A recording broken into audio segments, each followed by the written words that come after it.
ก็หลังจากที่ไม่ได้พบกับดร.ชาวเต็มรักเป็นเวลาหลายปีตั้งแต่สำเร็จการศึกษาระดับปริญญาเอกไปนะครับก็เฝ้าตามความสำเร็จแล้วก็ผลงานของดร.ชาวมาตลอดนะครับตั้งแต่ดร.ชาวเข้าศึกษาปริญญาเอกกับผมเนี่ยก็ได้พูดคุยกันถึงเรื่องประสบการณ์ที่ญี่ปุ่นพูดถึงเรื่อง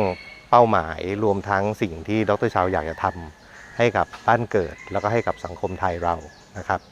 เมื่อสำเร็จการศึกษากลับมาแล้วเนี่ยดร.ชาวก็ได้เดินตามฝันแล้วก็ทำประโยชน์ให้กับสังคมแล้วก็ได้สร้างผมถือว่าเป็นนวัตกรรมการศึกษาที่สำคัญอันหนึ่งก็คือการที่สร้างโรงเรียนมัธยมยานากาวะ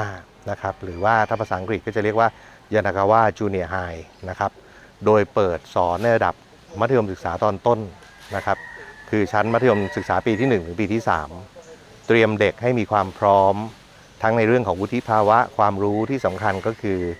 พื้นฐานภาษาญี่ปุ่นและภาษาอังกฤษเพื่อจะใช้ในการเรียนต่อ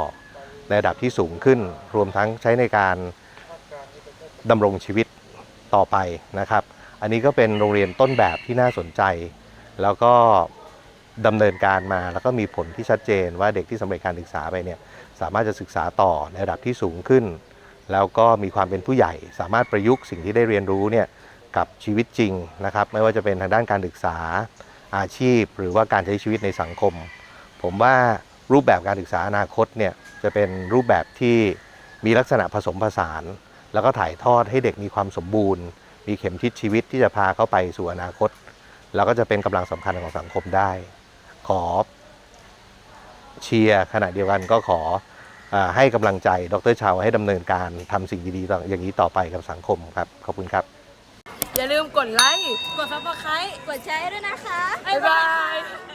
ดวงอาทิตย์